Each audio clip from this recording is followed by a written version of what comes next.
উচ্ছেরও গতি করতে হবে। বেকারকার একটা কাজ নিয়ে বসে পড়লাম। ফ্রিজের সবজি শেষ করতে গিয়ে সারাক্ষণই রান্নাঘর।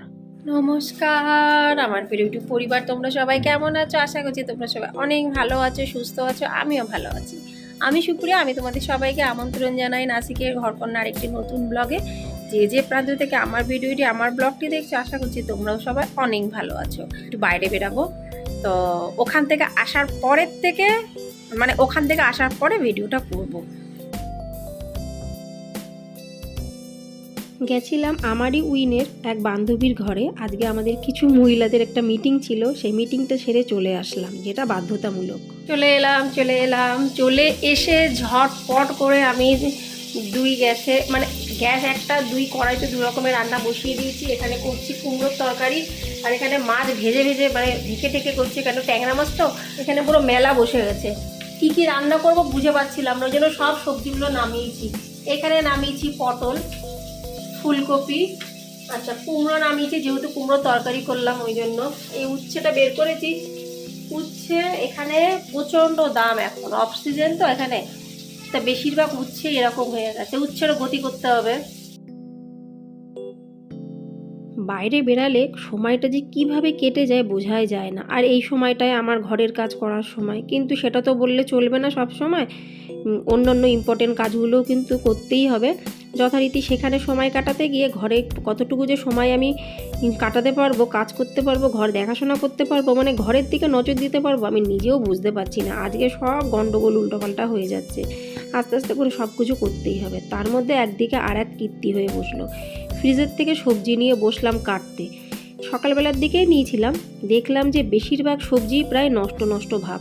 চোখের সামনে অত দামি দামি সব সবজিগুলো, এমনিই বর্ষাকাল, তারপরে হলো সবজি নষ্ট হয়ে যাচ্ছে। কোনো কিছু নষ্ট করতে আমার খুব একটা ভালো লাগে না। যতদূর সম্ভব আমি সবসময় সেগুলোকে ঠিকঠাকভাবে রাখার চেষ্টা করি। আর এই সমস্ত সবজি সব ঢেলে বসলাম। যতটুকু পারবো রান্না করব, আর যতটুকু না পারবো, যেগুলো ভালো ভালো আছে সেগুলো তুলে রাখবো। কিন্তু এই কাজগুলো করতেও তো বেশ খানিকটা সময় লাগে। 4-5টা ট্যাংরা মাছ ছিল, ভাবলাম ওইগুলো আর কী করতে ফ্রিজে রাখবো, বেকার। কেন কি এখনও কাতলা মাছ আছে, ওর মাথা আছে, মানে কাতলা মাছের মাথা আছে। বেশি দিন হয়ে গেলে মাছের আর সেরকম টেস্ট থাকে না। আর আজকে না অল্প একটু সর্ষে বাটা দিয়ে আমি ট্যাংরা মাছটা করবো। এই সর্ষে বাটাটা আমি বেটে রেখেছিলাম 2 দিন আগে, একটা তরকারি করেছিলাম, তা বেশি হয়ে গেছিলো, এই পটটার মধ্যে রেখে দিয়েছিলাম। সেটাই শুকে দেখছি যে ভালো আছে কি নেই, দেখলাম যে না ভালো আছে। আর ট্যাংরা মাছের মধ্যে কিন্তু একটু সর্ষে বাটা দিলে খেতে বেশ ভালো লাগে। তোমরা পছন্দ করো কিনা অবশ্যই আমাকে কমেন্টসে জানিও। প্রতিদিনকার মতো আজও খুব সুন্দর 2টো কমেন্টস তোমাদের সাথে আমি শেয়ার করব। প্রথম কমেন্টসটি লিখেছে আমাদেরই প্রতিবেশী দেশ বাংলাদেশ থেকে হাজিরা সেলাই ডিজাইন বোন। সে লিখেছে, আপু একদম ঠিক কথা বলেছ, মানিয়ে নিতে পারলে সব কিছুই ভালো, তাতেই শান্তি। হ্যাঁ গো, কারণ কি বিয়ের পর জীবনটা হয়ে যায় অ্যাডজাস্টমেন্ট, কিচ্ছু করার নেই। সেটা শুধু যে আমার একার ক্ষেত্রে আছে তা না, সবার ক্ষেত্রেই আমার সেটা মনে হয়। ওই জন্য মানিয়ে নেওয়াটাই বুদ্ধিমানের কাজ। অসংখ্য ধন্যবাদ হাজিরা বোন, তুমি যে এত সুন্দর একটা কমেন্টস লিখেছো, অনেক ধন্যবাদ, অনেক ভালোবাসা। দেখো এখানে আমি সবজি কোনটা রাখবো না, আমি না সত্যি বুঝে পাচ্ছি না।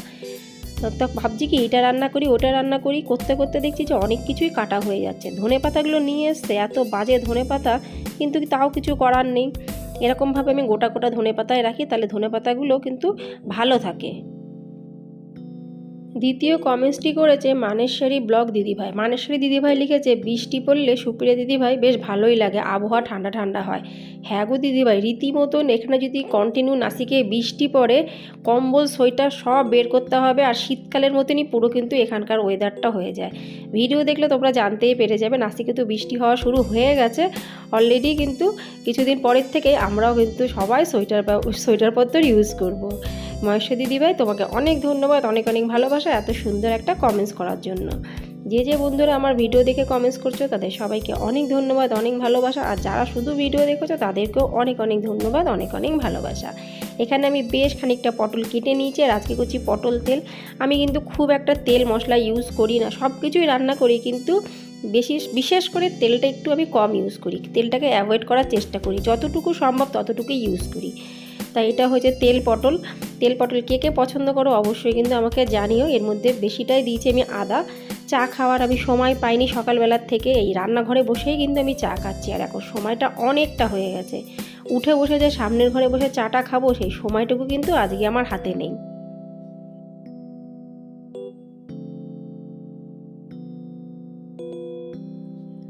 কুমড়োর তরকারি করলাম, বাকি থাকলো এতটুকু কুমড়ো, এটাকেও সুন্দর করে কেটে ছেটে রেখে দিই। কুমড়ো কিন্তু ভালো আমি রাখতে পারি, কিন্তু এই যে তাড়াহুড়ো করতে গিয়ে না কুমড়ো ভালোভাবে রাখতে পারিনি, প্লাস্টিকে জড়িয়ে রেখেছি। কুমড়ো যদি নিউজ পেপারের মানে কাগজের মধ্যে রাখা যায় একটুও কুমড়ো খারাপ হয় না, এতটুকু আমি নিজের ব্যক্তিগত অভিজ্ঞতা দিয়ে বলছি। কিন্তু ওই যে তাড়াতাড়ি কাজ হয় বাড়াবাড়ি, যেদিনকে সবজি এনেছিল সেদিনকে আমি কুমড়ো এমনি প্লাস্টিকে রেখে দিয়েছিলাম, আর কুমড়োটা অনেকটা আমাকে ছেটে ছেটে ফেলতে হলো। এখন এই সবজিগুলোকে তুলে রাখছি, অনেকটা সময় চলে গেছে। ওই যে সকালবেলায় কথা বলতে গিয়ে যে কতটা সময় চলে গেল, কিন্তু কি আর করব, ওই কাজটা খুবই ইম্পর্টেন্ট কাজ ছিল, ওই জন্য করতেই হলো, যেতেই হলো। তো এই সবজিগুলো আর আমি এখন কিছুই ইউজ করব না, যতটুকু যা নেওয়ার আমি কেটে নিয়েছি, রান্না অলরেডি বসে গেছে। এইগুলো ছেটে ছেটে রেখে দিই, এইগুলো অন্যদিন করবো। আর যেগুলো রাখছি সেগুলো ভালো ভালো, যেগুলো খারাপ সেগুলো সব আমি ফেলে দিচ্ছি। কর্তামশাইকে যতই বলি না কেন যে অল্প অল্প সবজি নিয়ে আসবে, কিন্তু এই যে বর্ষাকালে কিন্তু একবারে বেশি সবজি নিয়ে আসলে আর ফ্রিজে থাকলে সেই সবজি খারাপ হবেই হবে, সে যতই ভালোভাবে রাখার চেষ্টা করি না কেন আমি। তোমাদের সাথে এরকম হয় কি না এটাও কিন্তু জানিও। কিন্তু ওই যে একটা হ্যাবিট, সপ্তাহে একদিনই আমাদের বাজার হয়, সবজি হোক, মাছ হোক, কি চিকেন হোক আর ডিম হোক, যাই হোক না কেন এগুলো আমার একবারই হবে, সপ্তাহে একদিনই। অন্য দিন তো সময় পায়ও না, আর যদিও বাই চান্স সময় পায় তবুও সে আনবে না। ওই জন্য বাধ্যতামূলকভাবে একদিনই পুরো ফ্রিজ ভর্তি করে আমাকে সব রাখতেই হবে, কিচ্ছু করার নেই। সকালে বাইরে গিয়ে কতটা সময় নষ্ট হলো, ফ্রিজ পরিষ্কার মানে ফ্রিজ থেকে সবজি ছাড়তে গিয়ে সেখানে কতটা সময় নষ্ট হলো। আজ তো আমি অন্য অন্য কাজ করতেই পারবো না, ঘড়িতে অনেকটা বেজে গেছে। তাও একদিক দিয়ে রক্ষা, রান্নাবান্নাগুলো কিন্তু সব আমি করে ফেলতে পারলাম। ভাবছিলাম খানিকটা জামা কাপড় কাচবো, কিন্তু আজকে আর জামার দিকে আমি নজরই দেবো না, ওগুলো আমি কালকেই করব। ঝটপট করে চলে আসলাম ঘরটা ঝাড় দিতে, ঘর ঝাড় দেবো, ঘর মুছবো। তারপরে আজকে আবার বৃহস্পতিবারের পুজো, কতটা সময় লাগে সে তো আমরা সবাই জানি, তবু হয়ে যাবে আস্তে আস্তে। সব দিকেই ম্যানেজ করতে হয়, সারাক্ষণ রান্না বান্না ঘর সংসার নিয়ে পড়ে থাকলে তো হবে না। আশেপাশে যে আরও অনেক কাজ থাকে সেগুলো কিন্তু আমরা অ্যাভয়েড করতে পারি না, সেগুলোও কিন্তু করতে হবে। তা আজকের মেনুতে কী কী এক ঝলক দেখিয়ে দিই। এই দেখে নাও, ট্যাংরা মাছের ঝাল, এটা হয়ে গেছে। কুমড়োর তরকারি বাদাম দিয়ে করেছি, এটাও সুন্দরভাবে হয়েছে। ডিম ভাজা করেছি মেনলি আমার জন্য, খুব ইচ্ছা হচ্ছিল আজকে একটু ডিম ভাজা খেতে। ফুলকপি ছোটো ছোটো করে একটু শুকনো শুকনো তরকারি করেছি, আর তার সাথে সাথে এই যে পটল তেল। এই হলো আজকের মেনু। তা আজকের মেনুটি কেমন লাগলো অবশ্যই জানিও। আর এটা কিন্তু 2 বেলার রান্না, শুধু রাতের বেলায় ভাত কিংবা রুটিটা করতে হবে। যেহেতু বন্ধুরা আমার একা হাতে সব কিছু করতে হয় A to Z, তোমরা ডেইলি ব্লগ যখন দেখো যা দেখতেই পেরে যাও যে আমার কিন্তু হেল্পিং হ্যান্ড বলে কেউ নেই। শুধু রবিবারের দিন আমার কর্তামশাই অনেক আমাকে সাহায্য করে, মানে যতটুকু সম্ভব ততটুকু কিন্তু অবশ্যই করে। অন্য অন্য দিন যদি বাড়ি থেকে হারগিজ কিন্তু করবে না, বলবে আজ তো রবিবার না, আজকে আমি কেন করব। তখন ওই কথাটা শুনে আমার মাথাটা আরও গরম হয়ে যায়। তাই বলে আমরা যদি সুন্দরভাবে যে কোনো কাজ করি, সেটা একটু দেরি লাগবে ঠিকই, সময়ের মধ্যে না হলেও কিন্তু হয়ে যাবে অবশ্যই। হ্যাঁ, আজকে সময়ের মধ্যে হলো না, সেটা তাতে কী হয়েছে, কোনো অসুবিধা নেই, আমার মেয়েরা তো এখনও স্কুলে। কিন্তু আমি প্রতিদিন একটা নির্দিষ্ট সময়ের মধ্যে যে কোনো কাজ করার টার্গেট নিই। আজকে একটু সময়টা উল্টোপাল্টা হয়ে গেল, তবুও কিন্তু অন্য অন্য কাজ করতে পারলাম না। মেন ছিল রান্নার কাজ, ফ্রিজে সবজি ছাটার কাজ, সেই কাজ দুটো কিন্তু খুব সুন্দর করে করলাম। সবজি বেছে আমি ভালো ভালো সবজিগুলো ফ্রিজে রেখে দিয়েছি, যেগুলো খারাপ হয়ে গেছে সেগুলো ফেলে দিলাম, যেগুলো মোটামুটি খাওয়ার মতন সেগুলো রান্না করলাম, কোনো কিছুই কিন্তু বাদ গেল না। তাহলে একদিক করতে গেলে কিন্তু আরেক দিক একটুখানি হলেও নড়চড় হয়েই যাবে, আর এটাই শুধু বাস্তব না, এটাই সত্যি। তো রান্নাঘরটাও আমি এখন ঝাঁ চকচকে করে নিই। রান্নাঘরের মধ্যে রান্না যখন করা হয় তো সেটাকে ঝাঁ চকচকে যতক্ষণ না করতে পারি মনে আমার শান্তি লাগে না। করব না টুকটুক করতে করতে অনেকগুলো রান্না আমার হয়ে গেল, কিছুই করার নেই। যে সবজিগুলো দেখছি খারাপ হয়ে যাচ্ছে সেগুলো থোড়ি না আমি ফেলবো, আমি তো ফেলবো না, সেগুলোকেই সুন্দর করে মশলাপাতি দিয়ে কিন্তু রান্না করে ফেলেছি। 2 বেলার রান্না, অসুবিধা নেই, এমন না যে অনেক কিছু করে ফেললাম। তোমরা কেমন করো বন্ধুরা অবশ্যই আমাকে কিন্তু কমেন্টসে জানিও, তোমাদের কমেন্টসের অপেক্ষায় আমি থাকবো। বাসনগুলো সব একবারে মেজে নেব। আর এই বাসনটা না রাতের বাসন একদমই ভেবো না, এটা এখনকার বাসন, মানে এই সকালবেলার থেকে শুরু করে এই দুপুরে রান্না পর্যন্ত যতগুলো বাসন বেরালো সেই বাসনগুলো। আমার মা শুধু বলে, তুই কেন বাসন এইভাবে জমিয়ে রাখিস, একটু একটু হয়ে যায় একটু একটু ধুয়ে নিতে পারিস না। আমার আবার তাতে একটু মানে আলসামিপানা লাগে। আমার মা না একটু বাসন এটা হলো একটু ধুয়ে নিল, আমি আবার তা করি না, বেশ খানিকটা জমে যাবে তারপরে ধোবো। আমি আরও বলি কি, একটা দুটো বাসন কী করে বারবার ধোবো, বেকার বেকার সাবানে হাত দিতে হবে, জলে হাত দিতে হবে, ওর থেকে ভালো একবার অনেকটা বেরাবে, অনেকটা ধুয়ে নেব আর সুন্দরও লাগবে। তো সবারই কিন্তু কাজের ধরনটা আলাদা থাকে, সবারই নিজস্ব ঘর বাড়ি চালানোর নিয়মটা আলাদা, আর এটাই কিন্তু হয়ে থাকে। কারোর সাথে কারো কিন্তু আমরা তুলনা করতে পারি না, কারোর কপি পেস্ট কিন্তু আমরা কিছুই করতে পারবো না নিজস্ব সংসারে। এটার নাম সংসার, কপি পেস্ট করে কোনো লাভ নেই। নিজের সংসার নিজের হাতেই কিন্তু থাকে।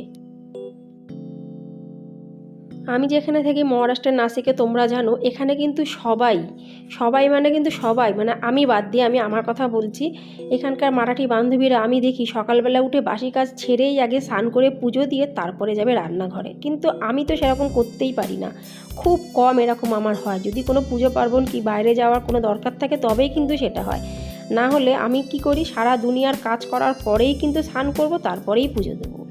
তাহলে মানুষের সিস্টেমটা আলাদা হয়, তাদের কাজের যে ধরন সেটাও কিন্তু আলাদাই হয়। যাই হোক বন্ধুরা, আজকে অনেক ভারভাত্তি কথা তোমাদের সাথে বলে ফেললাম, অনেক মনের কথা বললাম। আর আজকে ভিডিওটি এবার এখানে সমাপ্ত করার চেষ্টা করছি। আজকে বৃহস্পতিবার, সমস্ত কাজবাজ শেষ, স্নান করে চলে এসেছি পুজো দিতে। তাহলে আজকে ভিডিওটি যদি তোমাদের ভালো লেগে থাকে অবশ্যই লাইক, সাবস্ক্রাইব, শেয়ার, কমেন্টস করে পাশে থেকেও, কেন কি তোমাদের ভালোবাসা সহযোগিতা ছাড়া কিন্তু আমার পক্ষে এগানো একদমই কিন্তু সম্ভব না। তার সাথে সাথে বড়দের আশীর্বাদও আমার খুবই প্রয়োজন। পুজো দেওয়া হয়ে গেল মানে পুরো সব কাজ কমপ্লিট।